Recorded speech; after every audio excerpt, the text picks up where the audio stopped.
Good evening, everyone. Welcome to the Daily Casts. My name's Ed. Thank you so much for joining me on what is the one before penultimate stream. Good evening, Algebraic. I was feeling a little groggy this morning after trying to keep up with Ed yesterday. More on beer later. Thanks for joining in. My guest from last night, if you didn't watch it, we had a ton of fun last night, and then we stayed up for an hour and a half afterwards playing Twilight Struggle, which was very good, apart from the dice rolls. Good evening, Phil, as well, in the chat. Expect some beer talk. Let me switch over my screen. Hello. That's me. That's cards. Beer talk. Chaos of 9-9. Thanks for joining. Jen, it happens. Don't worry. Thanks for joining as well. My guest this evening, good friend of mine from the Slack group, The Brewery, also known to me through Nisei, more on that in a bit. I'm joined by Manveruppd? I'll be honest with you, I made that username when I was 14. Am I audible? Yeah, you're audible. Hello, everyone. I came up with that username when I was 14, and there was no voice on the internet yet, so I don't know how it's pronounced either. Is it? So you are from Cyprus, am I right in saying? Yep, I am from Cyprus. I am, in fact, in Cyprus right now. I have been since the pandemic started. Yep. Not to go anywhere. You were in the UK prior to that? Yeah, I picked up Netrunner in the UK, and I lived there up until 2017-ish. Okay, yeah. And I've been going back frequently since then, up until the pandemic started. Yeah. How did you get into Netrunner, Mike? Sorry, can you come? How did you get into Netrunner? That's not that exciting a story, actually. A friend of mine who was a big LCG fan, he'd been playing the original AGOT Game of Thrones since it was a CCG, basically. Yeah. Basically strong-armed me into trying it when it first came out in 2012. It didn't click with me at the time, but a couple of years later, 2014-ish, he made me try it again. He knew the game better himself at that point, so he was able to explain it a lot better. Yeah. And it just clicked then, and and I haven't been. He stopped, but I haven't been able to. Yeah. Have you been able to convince him to come back in again? Good evening, BMBM. I think he's been looking at Gateway with a lot of interest, but unfortunately he's had to go back to Greece to do his army service. Okay, blimey. Right now, so maybe when he's done with that.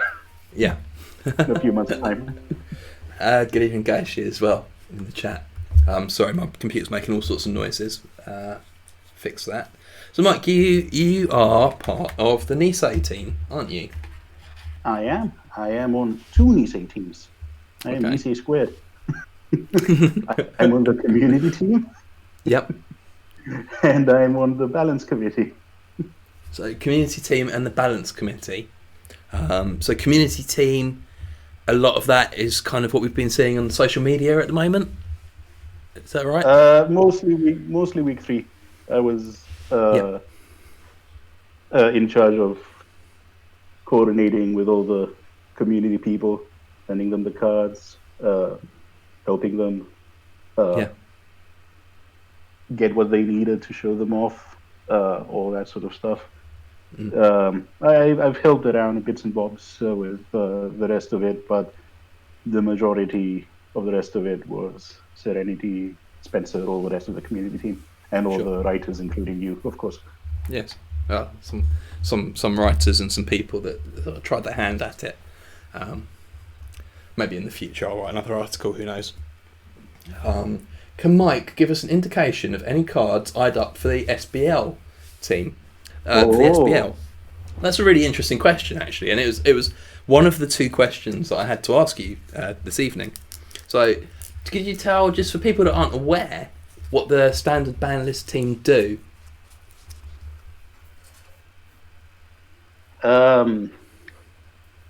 Well, that's actually a really good question, because I'm not sure most people um, understand how we do Yeah. things, how we approach the game, and Mm.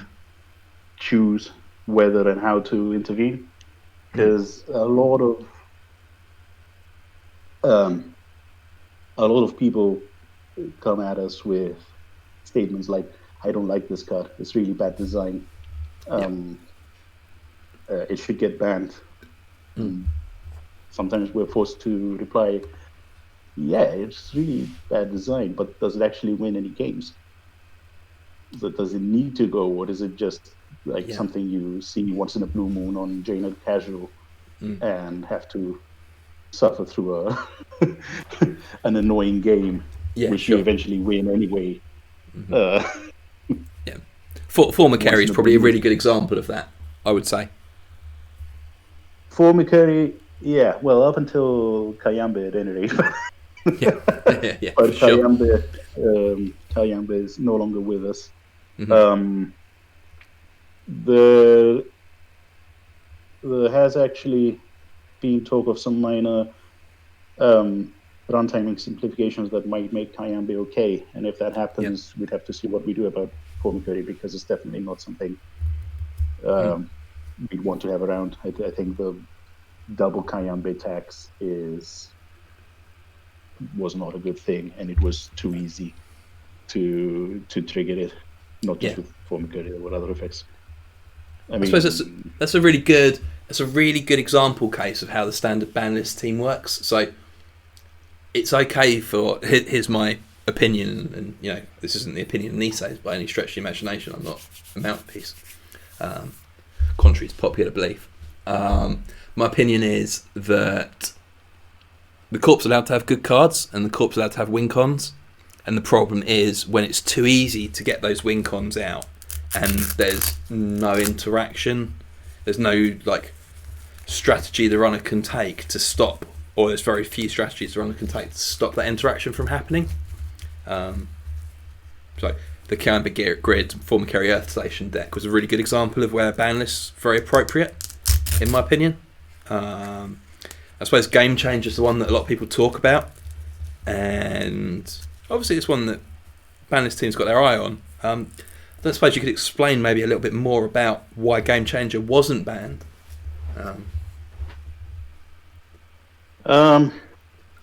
well, you know as well as I do, since you Yeah. you are in fact a playtester, and you actually joined playtesting when you were a pretty new player, weren't you?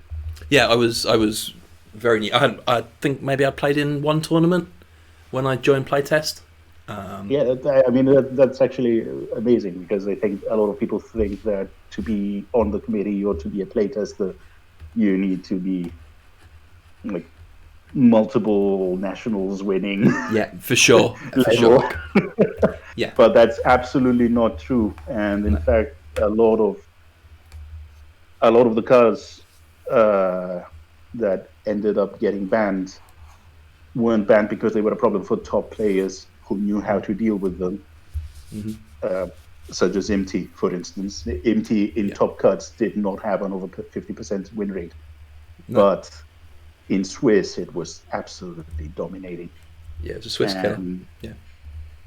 And we feel that we want there to be skill testing cards and skill testing decks around, obviously, because that's how the competitive players get to shine. But Yes. if they're at a level where you absolutely get smashed if you're not an auto-competitive, very knowledgeable player, then they're a problem. And Yep. we think that with all the new multi-axis and all the new trashing tools and everything that absolutely hoses Game Changer, you don't really need to be a top-level player to win with it. No. Though obviously it helps. No, of course.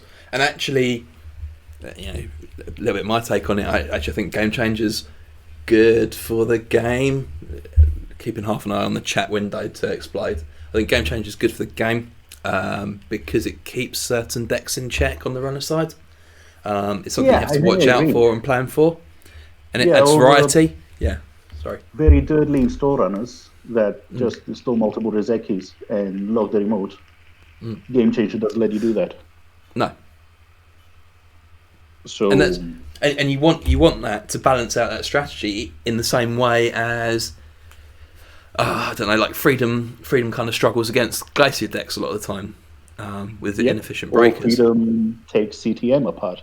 Every deck needs to have its natural predator, so that it doesn't end up overwhelming the meta and being everywhere. Because the most important thing is that we want there to be variety. We want a number of decks to be viable, so that everyone can have fun with the game the way they want to. We don't think there's one correct way to play Netrunner. No. We think there is no one correct way to play Netrunner, and I think that's what makes it so much more special than any other card game. The sheer variety of play styles it enables. Like, you might be looking at two games and they might look nothing alike in terms of what the board looks like, how many servers are there. Yeah. The top 8 of the last tournament that I took part in, which was an asynchronous tournament in Good Evening Ginevra and Good Evening Linkpin as well. It was an asynchronous tournament on the Interior Protesters. The top 8, I think there was 7 different decks. Like, there's variety across the board to the point where I think there was only one deck that was copied. That's awesome. Yeah, and that was in a solved meta, so it shows that the banlist team are doing very well. BNBN saying, is there anything other than Game Change that's being watched closely? I suppose that kind of goes into the ice rebalance that June's spoken out in the past. Yeah, but I think we can talk about that because June probably has a lot more interesting things to talk about. I'm sure people will press her for scoops of upcoming cycles. For sure. And ice, exactly. Ice balance. So we're totally on board with making the game more interactive, and that means that I'm not saying ice should be made trivial to get through, but ice should be made so that deciding whether or not to res it is an exciting decision point for the corp. They shouldn't just be, well, I'm gonna pay 3 to res this, but it's gonna immediately pay me back. Yeah, and it's gonna tax the runner even more. So, but it used to be that what separated beginners from more experienced players was knowing when to spend the money to res on a random access on Essential and when to just poke face the way through an access. Yeah. Now you just stick to ice on HQ and R&D and you can immediately res them because everything is so cheap and everything is so taxing. You can recover so quickly. Sometimes they even pay you back their install cost themselves right away. Yeah. So that decision point's been taken away, and we don't think that should be the case. There are other factors we're considering, like ice that doesn't really fall within its not color pie, but the type pie. Yes. For instance, like as I'm sure some of the more experienced players will be used to be able to install a sentry and run. A killer. Install a killer and run relatively safely. And whatever, like there were barriers and code gates that hurt you. Like Wall of Thorns wasn't the original core set. It's not like net damage on a barrier is unheard of, but unpleasant face checks but there were limited ways in which they could hurt you, and they normally cost a lot. Yes. Yeah. So ice that has extremely punishing face checks that are not appropriate to the subtype are definitely ones we're looking at, and that by no means does that mean DNA tracker is going, for instance. No, sure. Because DNA tracker is not really seen very widely these days. So it might it might be allowed to stick around a little longer. I'm not saying we're definitely targeting this, No. this, and this, but and that's where the sort of the ban list testers come into play, because you can theory craft about these things as much as you like, but if you remove, let me just pick out a couple of ice, engram flush and slot machine, how does that affect the balance of the game? And we don't know, because we haven't played a game without slot. We haven't played a range of games without slot machine and without engram flush. Yeah, exactly. Is it suddenly too easy? Yeah. So then maybe a balance needs to be made, and we need to look at stuff on the runner side as well. And the only way you can work that out. Sorry, go ahead. Sorry, yeah. No, the only way you can work that out is by playing games without slot machine, and then without engram flush, and then without Engolo or paperclip or Bogota. Until you see that, until you play those games, you can't see what the numbers are. Yeah, exactly. BNBN saying if ice is looked at, will icebreakers be as well? I think they have to be, but you don't know where to balance it until you've played those games. Yeah, absolutely. And you don't know which icebreakers need to be hit until you try playing the game without a few of the more popular pieces of ice. Of course. Question from Phil in the chat before we segue. If you could ban something other than a card from Netrunner and or anything surrounding it, what would it be? The obvious choice is Neuropanzer, but I'm interested in less obvious opinions. I know that's where Phil is taking it. But I would have to ban the two of you. I would have to ban you and him, because you guessed it on his podcast and there was no beer talk. That's who? Me? Yes. That's coming. 2 or 3 episodes. Hey, that's coming. It's coming up in the works. I'll certainly be on a podcast in the near to mid future, talking about beer. Speaking of beer, I'm going to disappoint everyone here. I'm on 0 alcohol beer this evening. I bought a lovely. I think I was on 4 so far, Phil. Yeah. Ginevra says I banned the pandemic. Yeah, I'm pretty on board with that. But yeah, I'm on 0% beer. I got myself a case of sort of stouts and porters and chocolate stouts and dessert beers, and then to balance that out, because they were all like 8-10%, I got myself a case of interesting no alcohol beers, and I have to say they've been really good. Any variety, or are they all just pales and lagers? A real mix. I had a stout. So I was doing the stream, I think it was 2 weeks ago, and I had a stout. It was a chocolate stout. I don't think I've ever had a 0 alcohol stout. Well, this was it. I was drinking it, and I was like, "This is fine. It's okay." But I was expecting something a bit more interesting. But nothing, not unpleasant. But just I was not blown away. And I went into the fridge, and I took out the no alcohol one, and I looked at it, and it had 8% on it. I was like, I looked at the can that I'd drunk, and it was 0%. So I just honestly, I could not tell that it was 0%. Like, to the point where I was like staring at it. I was like, really? So yeah, it's kind of opened my eyes a little bit.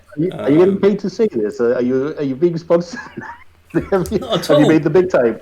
I think over the last few weeks, people may have drawn the opinion that I drink quite a lot of alcohol, myself included.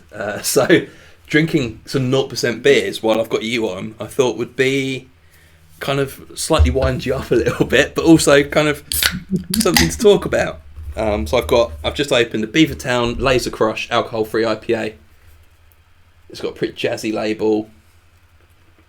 Beavertown make 0% beers? Yeah, apparently so. It's really good. I didn't know. Yeah, it's really good.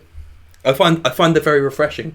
I could see myself, especially in the summer, drinking a lot more of them. I find them slightly lighter, but still loads of flavour. So check them out. Yeah, everyone. Alcohol really.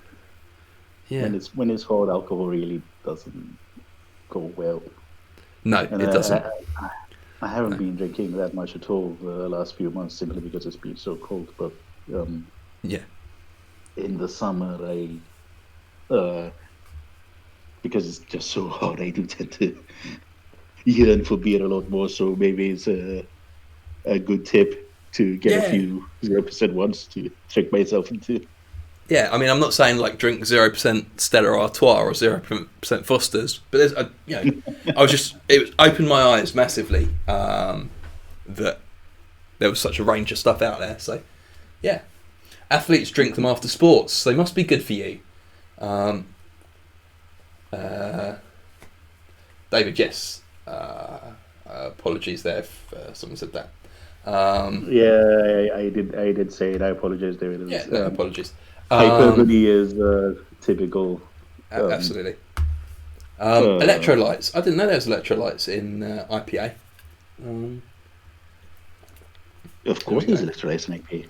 Should we talk about how people can apply for being a ban list tester? Yes, that's a good. Let's not just talk about the ban list testing.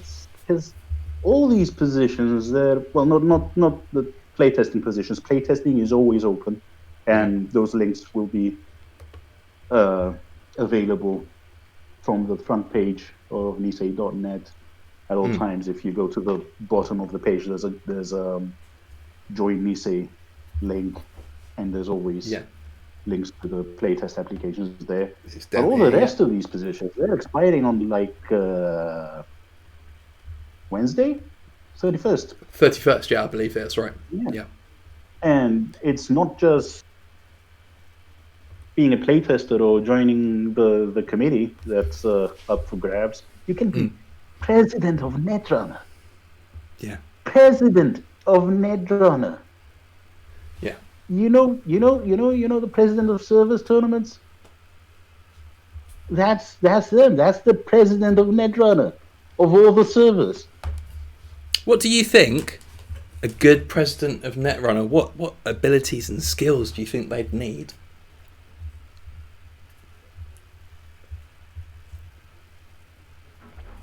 In terms of the president specifically? Oh, in terms of the president specifically.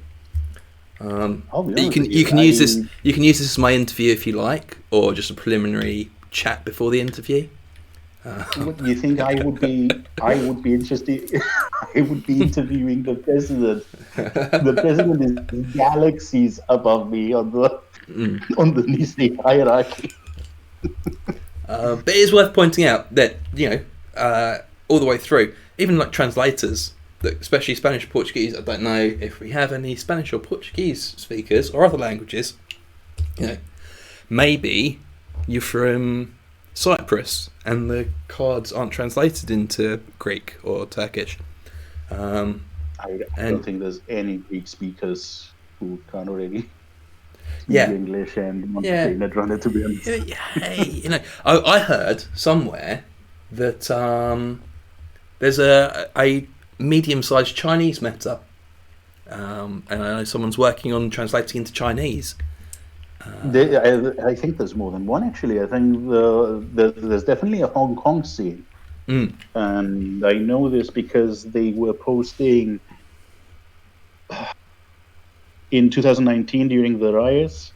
They were posting Netrunner cards to talk about current events that were happening during the riots. I don't know if anyone else noticed that. No way. Yeah, Phil's saying Hong Kong meta's got great really alts. I did not know about that. Okay. It's really interesting. I'll have to look it up later. But yeah, there's apparently a growing meta in mainland China as well. And I think they're working on a translation. Yes. Or at least a gateway. I'm not entirely sure. But there's already a Cantonese translation, but I think they're working on a Mandarin translation as well. That's really good. Yeah, but as I was saying, if you are from a language that isn't covered and you feel like it would be useful, approach Nisei. Fill in this form here. Cool. Links in the chat. Links on the website. The main takeaway. I know Banlist team needs support because the more games that people play, the more of a better picture you get of what's good and bad, and the less likely mistakes are to be made or things that are allowed to slip through the net. Anything else on that, Mike? Actually, I think you should talk about a bit of something else. How was playtesting compared to what you expected, especially as a beginning player Oh, sure. or a relatively newer player? So look, I think the best part of it for me was probably twofold, right? So I met some people through playtesting that some people that just playtest and they don't play. I won't name any names, but they don't play competitive Netrunner, and they just play playtest. And that's so I met them in the community, and they're people that play Netrunner, but they just don't play the same Netrunner that we do. They play Netrunner in the future, or they play Netrunner, with different card pool. Yeah, exactly. So that was really cool. I got to draw some of the art for bashes, which was cool and fun. I learnt some skills that I never knew I had, and I say skills. I did something, yeah. But the main thing was the contact base that I got there, in terms of people in the community, in terms of the standard of players. I know, having banged on about you don't have to be a good player. You don't have to be a good player, but there are some extraordinarily good players. If you think of a good Netrunner player, I think you've probably got a 2 in 3 chance that they're a playtester as well. Yeah, and you get a lot better really quickly. You get a lot better really quickly. Yeah, because they say you finish a game and then you talk about the game for 15 minutes, and we have meetings. I've playtested very little bashes, just with pandemic stuff going on. But there's meetings once every time the next version of the cards comes out, or the ban list once the next version of the ban list comes out. We have a Discord call. I think the first one for bashes runtime was like 12 hours total, over a series of days. It went on, but it was hilarious. It was hilarious. I think I caught 3 out of the 4 of them. It was about 11 or 12 hour runtime total, but just so funny. And there's about sort of 20 people in a Discord call, shouting at each other. Really good fun. Ban list the same as well. Chatting though, isn't it? It's not just jamming game after game and filling Google Forms with the results. We really talk in depth about how it feels testing this or that card, and and how it affects and also the broader implications, because it's all well and good saying, okay, this deck needs a mild curve, so we'll just ban this little card that's a 2-off in it. Yeah. But that one change could lead to all the competitive players immediately getting up and swarming to a completely different deck. Yes. Which completely changes the runner balance. There's knock-on effects to everything. A 1% shave in the power of a specific deck could lead to a 50% drop in its tournament representation. Yeah, simply for sure. Because all the best players figured, it's crap now. It doesn't have that edge anymore, even though it's only slightly worse. It's that 2% that you need. Because they want to maximize the win rates. Yeah. BMBN asking, do playtesters test for SBL and new products? No. The majority test for one of the two, but if you feel free to apply for both if you want, but you're most likely going to get one. But eventually, if you're a regular and if you're a consistent, diligent playtester, and Labs, who is our playtesting coordinator for both the ban list and set testing, is confident that you can handle both, then there won't be any problem. A lot of people switch from one to the other when work on one finishes, for example. Like they've just wrapped up on a set, they might all jump back to ban list testing or the other way around. So it is a bit fluid, but very few people do both at the same time, simply because it's so hard to keep 2 different metas, 3 if you include standard, in your head at the same time. It absolutely melts your brain. Yeah. Especially given that we iterate, because not just us, but development as well for new tests. There might be a new version of a set every month. Or design go. Actually, that card doesn't fit in with the story that we're trying to tell in bashes. Here's a new card instead. So David in the chat saying they used to play test for FFG years ago.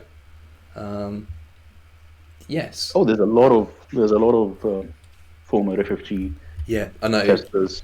I know Mike, who I had on last week. I think he mentioned last week that he play tested for FFG right through from about 2016. You should get back into it, David. You should get back into it. It's a really good point about testing both at the same time. So I heavily tested Gateway, and then I switched over to the ban list team, and I missed the first. I sort of kept my eye on the first couple of iterations and played a few games of Borealis version 1 and 2, and then you miss a couple of versions and you just lose track of it. You lose track of it so quickly. Yeah, nightmare. So yeah. Anyway, playtest. Do apply.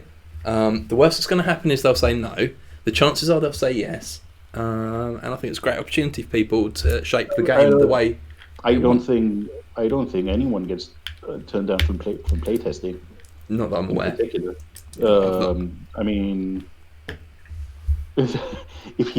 if you just ghost us and don't play a single game, then eventually labs might remove you from Discord access. But apart from that, anyone, regardless of levels of experience, can prove themselves to be a good playtester. And in fact, we need average players. We need newer players. We don't just need the super competitive players, because often they have a very narrow perspective, and we need to look at the game the way it looks for 80% of the player base, not just the 20% who consistently make top cuts. And there's not a commitment to you have to play 50 games a week as well. I mean, I'm probably playing about 40 games a week at the height of gateway testing. But that, if I'm busier at work and stuff, it might be 2 games in a week, and that's fine as well. So don't feel it's a commitment. Absolutely. Don't feel every Saturday you have to play 30 games of Netrunner. If you just say, right, every Thursday night I'm going to sit and play 3 games, that's great. You're adding a little bit into the pool. So, yes. Yep, every single submission counts. We do look at all the data, but we listen to the conversations more. So it's not just submitting Google Forms for us to look at each deck's win rates. Of course, it's a big data pool, isn't it? Or David, you could also apply it to be a set tester, and why catch up to the current meta when you can look at the future meta? The future meta. Yeah. Very little since Terminal Directive. Yeah. A lot's changed. Terminal Directive, unfortunately, is no longer with us. Should we talk about some new cards? Speaking of new cards. Oh, yeah. So, Greg's cards. Greg's cards. Greg was very excited about this article because it's Shaper Econ. For this first card. As part of my work, the community team, I need to apologize to Greg for accidentally leaking the ZMZ to to the content creators when they weren't supposed to show it. It's all good. There we go. And look, it's in the article anyway. He was very nice about it. Yeah. It happens. I mean, there's so many plates to keep spinning in Greek restaurant terms. Thanks. Telework contracts is a one-cost resource. It's a job. When you install this resource, load 9 credits onto it. When it's empty, trash it. Click. Take 3 credits from this resource. Use this ability only once per turn. 2 influence. And the flavour on it. For all I know, I could spend a shift digging next to old Wayland himself. Lane. Question, Mike. Question. Is Lane on this flavour text the very one the same Lane from Run Last Click? I don't know, actually. I've been wondering myself. Do you think that as well? I know that at a certain level of Patreon rewards, you get to write flavor text for a card. Yes. So it could be that Lane is a Patreon supporter and that's his flavor text. But I don't actually know. Literally stuck themselves into a card. Yeah. Yeah. Which is pretty cool. But yeah. It might not be. It could just be a coincidental character named Lane. We'll have to see. What do you think of this, Mike? Well, I mean, Greg compares it to Liberated, but to be honest, it kind of reminds me more of Katie or Catty. Yeah. To revive that old conversation. Catty, yeah, let's go for it. Catty. GIF.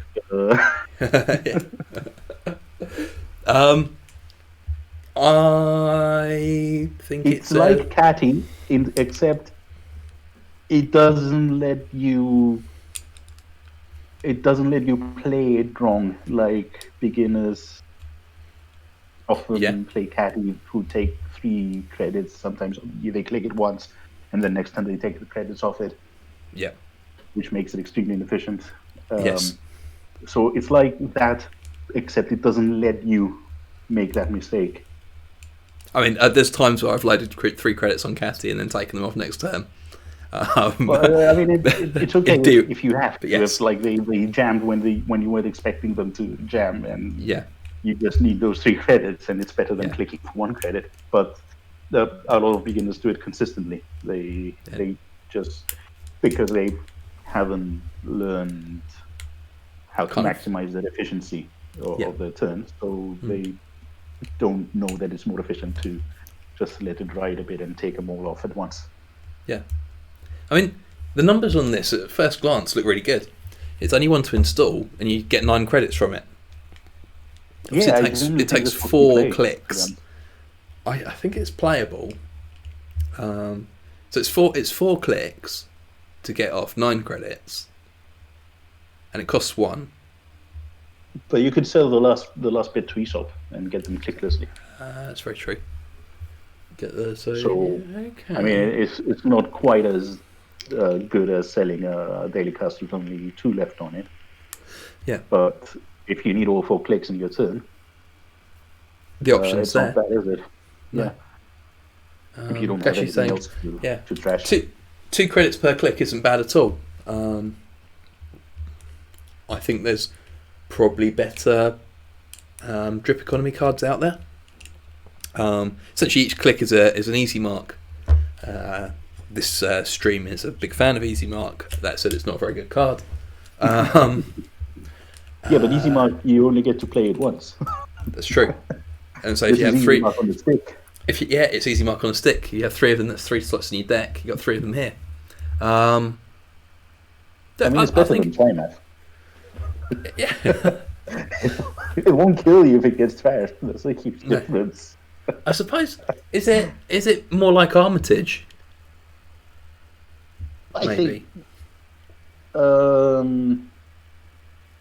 I mean, Greg compared Smartware to Armitage, but Smartware, which I don't want to skip ahead since we're still talking about the previous one. Let's skip ahead. But this one feels more like Armitage than that one, to be honest. The Smartware feels more like a mini daily casts. You've fallen into my segue trap. Sometimes I forget what a master interviewer you are. Smartware Distributor is a zero cost resource connection. Place 3 credits on this resource. When you click begins, take 1 credit from this resource. The flavor text. The beauty of 22nd century tech, if it still functions after all these decades, you know the build quality is solid. That's how I feel about computers from the 80s. Yes, yeah. It's like Nokia phone, isn't it? It's like a 3210. Yeah, exactly. You'll probably still be able to use my Nokia 3210 in the 22nd century. I can and I have. Very recently, actually, I had to use a 3310. So But I like this story because that Greg starts with, because apparently they started out let's make a runner side or what's it called, marked accounts. Let's make a runner side marked accounts. Is it marked accounts? marked accounts. Yeah, someone said it was like marked accounts, but honestly, I don't really know the card very well. Yes, I'm thinking marked accounts. Yeah. But it turns out it's exactly the same design as an original Netrunner card, like on the Yes. runner side, Yeah. and they weren't even aware of it. No shit, I get. It's just We've got someone doing some maths. Blimey. Good evening, Simply the Onion. The Shaper one is almost exactly Armitage, actually. 4 clicks spent for 8 credit profit. So, yeah. Let's play. wait. I think it's you can't it's- empty the Armitage in 4 clicks. You need 6, 7 glue to install. It's 7 clicks for 4 credits profit Armitage. Yeah, 12 and 2. Yeah, that's right. Yeah. 2 per click again. This is 2 click per click again. Oh goodness, chat's 11, making me work here. Yes, the previous card I think we're very good in Shaper startup decks. Having creative commission and Viarcation as your kind of burst economy in that setting, and diesel, and then you drip economy being casts, and that I think seems very good. And they're not unique as well. Worth noting that you can kind of not so much telework, but certainly smartware. You can have those dripping down, can't you? Install one turn, then one the next turn, and let them drip, and just continuously click to reload them. And if all the people who were playing in the plugged-in tournaments had actually voted for the collective instead of for Fisk, then you could have clicked all of them at the same time and gained an extra click. Yeah. That'd be amazing. No way, no. You need 4. You need 4, right? I can't remember what the collective was I'm exactly. looking at the collective for the first time. Yeah. Oh no, wrong collective. For those that don't know, the plugged-in tour in Netrunner was about, I think, 2015, and players voted on which card, and Fisk Investment Seminar won, didn't it? Fisk DAD. Oh, it was Fisk. It was Laramie Fisk, was it? Okay.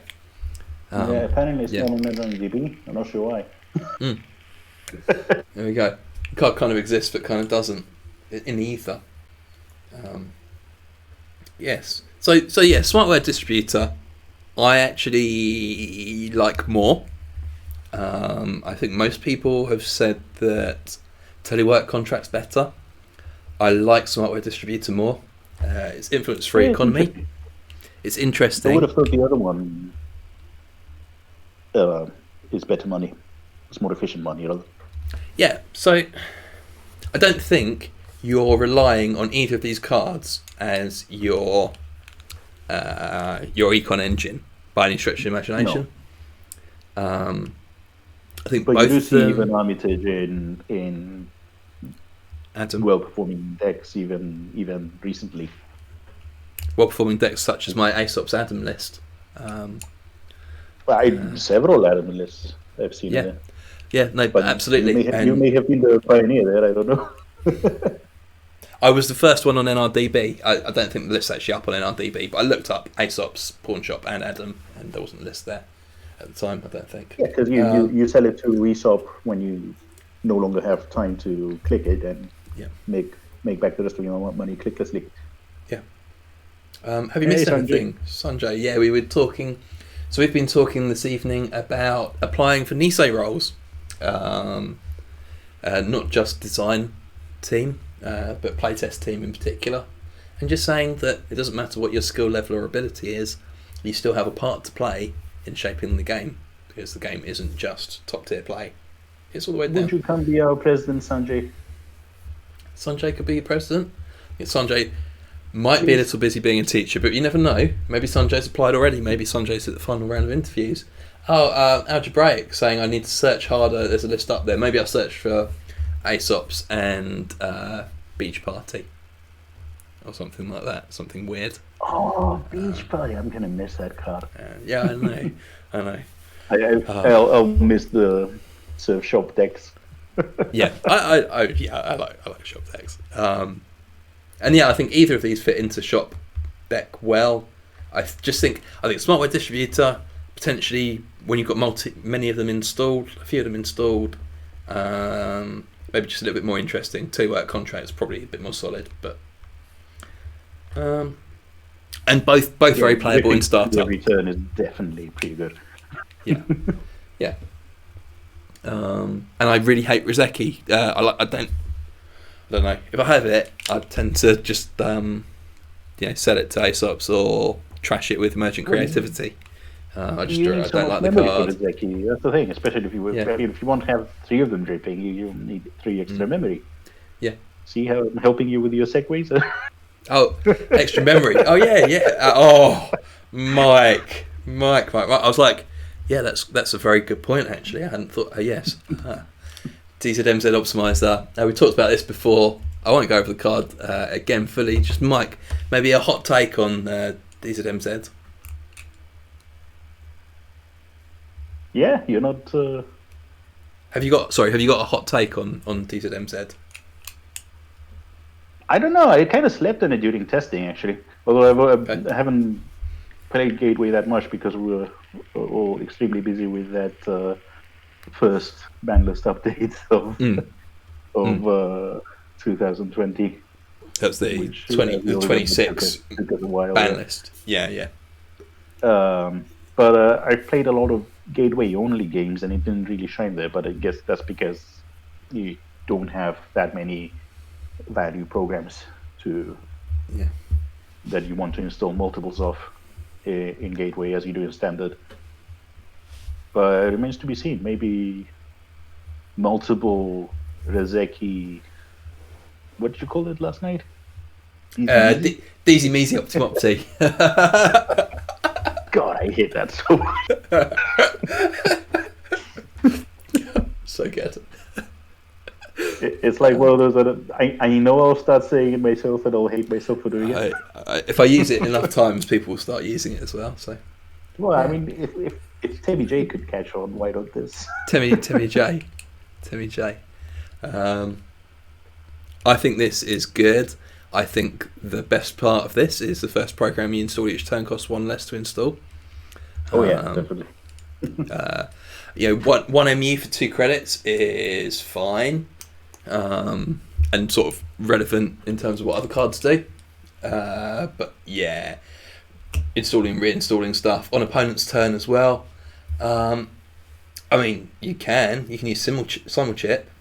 The problem is more probably trashing the program in the first place. Let's face it. If your rig is Ngolo, Paperclip, and what the shapers use. Bagulta probably. Ika. Shapers, Ika probably. Yeah. Yeah. If that's your rig, this isn't for you. No. But if you want. If you want like 20 programs straight out of the binder that no one's ever heard of before and everyone has to read the first time you install them. Yeah. Bird Breakers, Diva Breakers, or is it Deva or Diva Breakers? But you know the ones I mean, don't you? Where you swap them with the card in your hand. Oh, I know. Diva. Sorry, I thought you said Beaver, as in the Beaver Breakers. They're now known as the Beaver Breakers.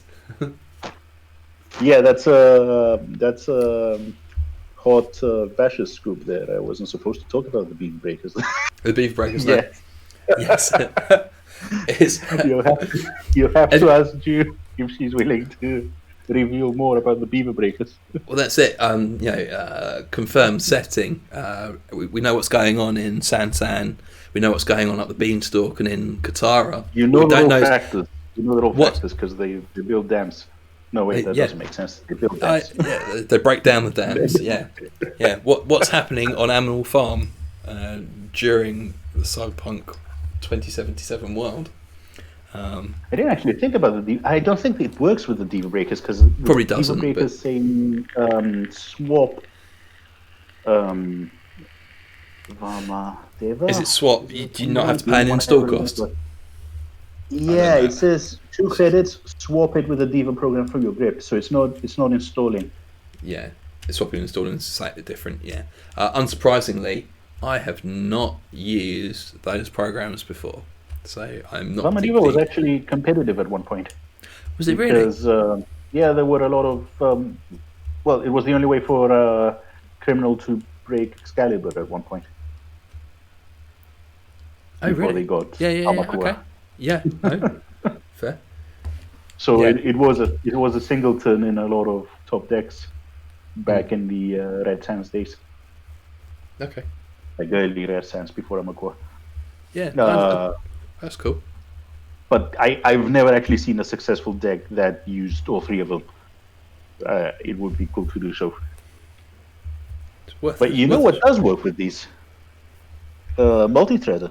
You can pay the 2 credits cost with multi-threader. Oh, yes, you could, couldn't you? I'm sure it's not good because someone would have done it if it was. I'm just mentioning it as a random factoid. That's interesting. Yeah. Huh. Sorry, that was a No, you got my massive detour. No, you've got my jank brain working now. Deck I'm list, really sorry. deck list to follow. Deck list to follow. I'm really sorry for the 40 games you'll lose on Jade and Casual. So, nothing new for Before me you there. realise that all my ideas are terrible. No, that's what I've got the playtest server for. BMBM saying, I haven't read that part of the downfall plot, but apparently it was the beavers that chewed through the beanstalk. Shit, is that causing Jack Wayland to put a ban on beavers and farm them for their fur and for their scent gland. There's an interesting fact about beaver scent glands that Sanjay must know. And they I think they make like a very specific perfume. Oh no, I don't, if I knew it. Speciality is more birds. It's more birds, but not definitely birds. Than mammals. Are beavers mammals? Yes, they are, of course. I think it's musk. It's like beaver musk is a thing. Anyway. Oh. Yeah, you're right. Actually, that rings a bell. I think I read that somewhere as well. Poisonous or something. I don't remember what it's used for, but I remember that it was something that they hunted them for. Yeah. Who knows? So there you go. We've learned 2 interesting things now. Beaver musk was a hot commodity, and multi-threader works with Diva breakers. Simply the onion there. Is this a segue to Managam Skunk Works? Totally worth having me on your stream for, wasn't it? Is there anything else you wanted to talk about this evening, Mike? Joy Nisei, come be my boss, or come be my boss's boss, or come hang out on the Nisei Slack. It's a lot lower traffic than the Stinhack Slacks. So you can actually read everything and not have actually scroll back and see what people have said. The mild, low-key anxiety that having 200 unread channels creates. Very stressful. As the admin of Green Level Clearance, I do have to read all those channels, and it's very lovely that we're so busy over there. But it's quite a lot of scrolling back as well.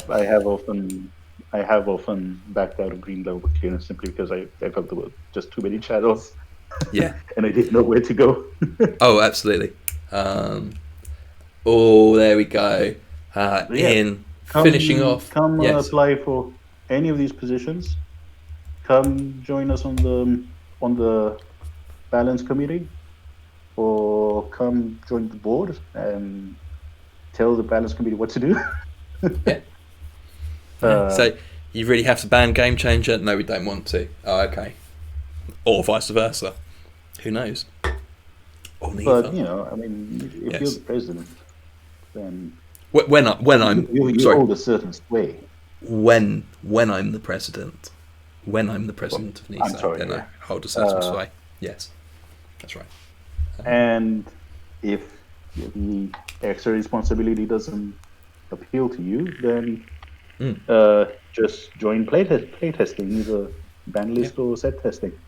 And there should have been a line break in there. I'm sorry, looks like a bit like too much of a wall of text. But it's low commitment. You can jam as few or as many games as you want. It's not an obligation. No. Even like a game a week. Yeah. Helps and it us, just do you know what it just means that you're doing something to help create and form the game. So. And getting a peek on where the game is going, and getting to tell us that we suck if it's not going in a direction you like.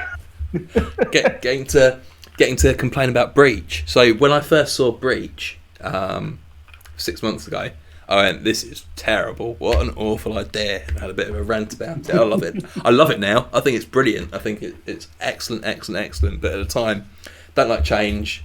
Let me moan for 3 hours and kind of rile people up a bit, and then I'll. No, actually, I quite like it. I've woken up the next day. I quite like it now. I mean, let's face it. I mean, for people like you and Phil, the dozens of hours of content that Breach has enabled you to produce, it was paid for itself, really. Absolutely, yeah. Speaking of, Roots wasn't the more widely discussed. Like, they really like Roots. I don't really understand it. It me that Central Servers had this special zone that no other servers did. It's a bit daft, really, isn't it? It's one of those. Yeah, we'll accept that that's the case. Whereas now you just stick things in the root, whether it's the central or remote. If you're installing something, it goes in the root. Yeah, it's thematic, and it just makes things a lot simpler. It's a really sharp little fix there. The last day tomorrow of submissions for the competition. I haven't had one in from you yet, Mike. I'm looking forward to your entry tomorrow. Have you had any good ones? Can you give us some spoilers? Can I give you? I've spoiled a video. Scoops. I've had, I think, 15. Show us a partial. Show us a partial of something someone drew, like a corner of something someone drew. How do I do that? How do I do? If you've got it handy, don't spend.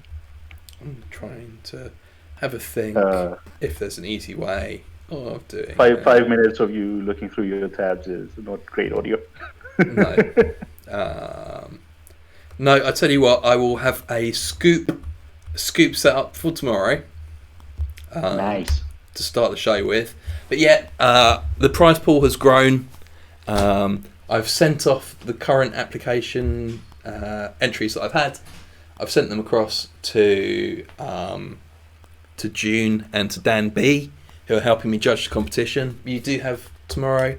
You can send anything you like. You can write a short poem. There's a special poetry prize sponsored by Sanjay. A song, a video. You can just write a story. You could write some flavour text for a card if you wanted to. You could design a card that you think might go well in Loop's rig. You can write anything. Send it across, and we'll give you a shout out on Sunday's show. Mike, thanks ever so much for joining me today. It's been a pleasure, as always, mate. But I'm losing you. Oh, you're losing me? Have you lost me? What have I done? What have I done? Can you hear me? No. I'm still here. I can still hear. Mike, if you can't hear me, I apologise, and I'm shooting off. Thanks, everyone. Let me drop off the call and come back. Yeah. Well, I will say goodnight on Mike's behalf. I'll say goodnight on my behalf as well. And have a good night, everyone. Tomorrow I'm joined by the one only Sweary Princess herself, Serenity Reality Check Ren, head of communities for Netrunner. So that will be a look back, a retrospective on Scoops. Something to look forward to, everyone. You'll take care. Have a good one. Hello. Hello, Mike. Goodbye, Mike. Sorry about that.